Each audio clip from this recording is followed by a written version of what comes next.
আসসালামু আলাইকুম ভিউয়ার্স, কেমন আছেন? আশা করি ভালো আছেন। চলে আসলাম আপনাদের জন্য আবারও কিছু রান্না নিয়ে। দেখতে দেখতে চলে গেল আজকে দ্বিতীয় রমজান চলে গেছে। এখন দ্বিতীয় রমজানের রাত প্রায় 10টা। রান্না করতে আসছি। রান্না করছি দুপুরে গরুর মাংস দিয়ে মুগ ডাল দিয়ে রান্না করছি, ডাল রান্না করছি, শসা দিয়ে চিংড়ি দিয়ে রান্না করছি। এখন আবার আসছি মাছ রান্না করার জন্য। অনেকে গরু মাংস আজকে 3 দিন ধরে মাংস খেতে খেতে সবাই বিরক্ত, সেজন্য ভোর রাতের জন্য মাছ রান্না করব। চলেন দেখে আসি তাহলে। পাবদা মাছ রান্না করব। পাবদা মাছ কীভাবে রান্না করে আপনাদের সাথে শেয়ার করব। চলেন।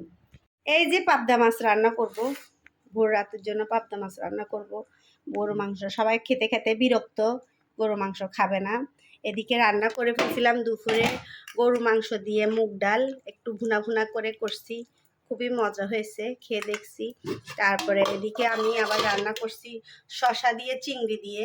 এই যে শসা দিয়ে চিংড়ি দিয়ে রান্না করছি ডাল ডাল রান্না করছি। এখন আবার ভাত ছিল, ভাত খাওয়া হয়েছে। এখন রান্না করব মাছ, তা পাবদা মাছ রান্না করব।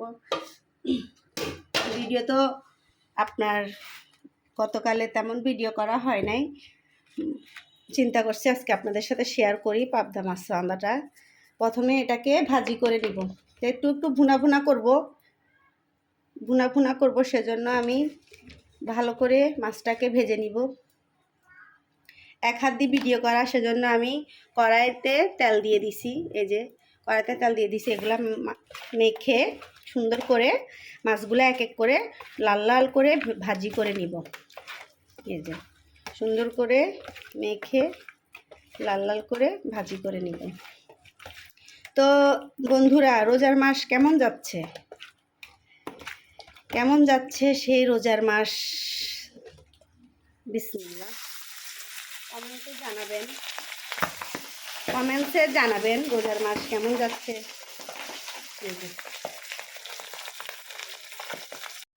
মাছগুলা দেখেন লাল লাল করে এভাবে করে পাবদা মাছ ভাজি করছি।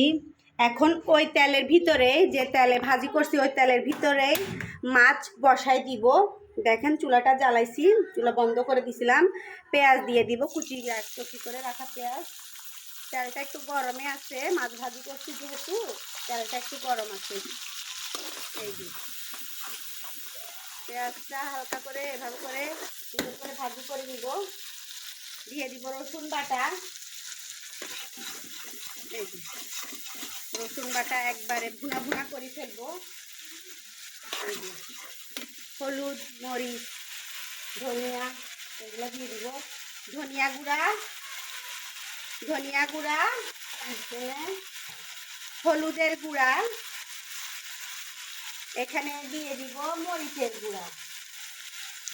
যে যেরকম ঝাল খেতে পছন্দ করেন সেরকম দিবেন। দিয়ে দিব নুন, যার অনেক গুণ। এই যে এখানে এভাবে মাখা মাখা করে, যেহেতু ভুনা করব, কাঁচামরিচ আর একসাথে দিয়ে দিব টমেটো। এটার সাথে একসাথে ভাজা ভাজা হোক, একসাথে একটু ভাজা ভাজা হোক। দেখেন ভাজা ভাজা হয়ে গেছে। একটু সামান্য একটু পানি দিয়ে দিব। এই পানিতে টমেটোগুলো গলে যাবে, মশলা কষানি হয়ে যাবে।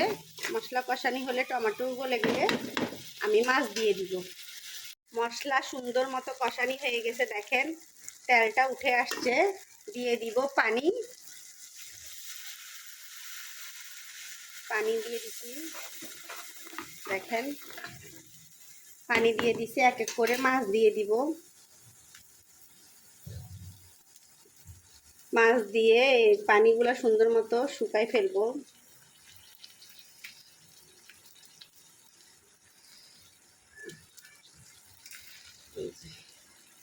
এই যে হয়ে গেছে।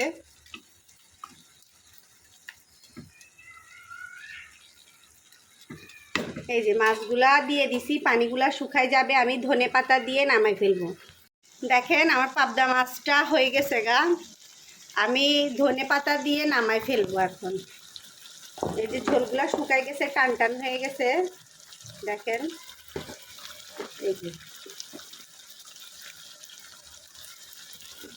এই যে পাবদা মাছ সহজ উপায়ে রান্না করে ফেললাম। পাবদা মাছ বেশি না, আপনার 10 থেকে 15 মিনিটের ভিতরে এভাবে পাবদা মাছ কষায় ভুনা করে ফেলতে পারবেন। এই যে দেখেন খুব সুন্দর কালার। এক এক পিস মাছ দিয়ে একটু কষা মশলা দিয়ে 1 প্লেট ভাত অনায়াসে খেয়ে ফেলতে পারবেন। চুলাটা বন্ধ করে দিলাম। আমি এক এক করে তরকারিগুলো জাল দিয়ে দিচ্ছি। আমার গোশ ডাল, আমি মুগ ডাল দিয়ে গরু মাংস দিয়ে রান্না করছিলাম। এগুলা দুপুরের এই যেহেতু রান্না করছি, এগুলো সব জাল দিয়ে ফেলতেছি।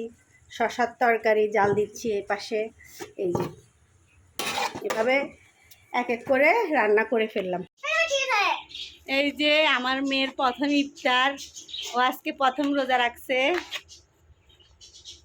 এই যে ও কি কি খাবে, ওর পছন্দের সব খাবার।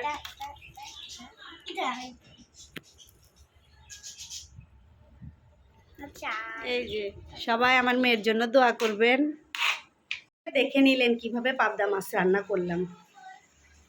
প্রথম রোজাতে কিছু ভিডিও করিনি, কারণ প্রথম রোজা কাজ টাজ একটু বেশি থাকে, ইবাদতও আছে, রোজা রাখছি, শরীর ক্লান্ত, সেজন্য প্রথম রোজাতে সামান্য একটা আপনার ফুটেজ নিয়েছি। সেটা হচ্ছে আমার মেয়ের প্রথম রোজা, একটু ইফতারের আপনার ওর ভিডিও করছিলাম সামান্য একটু।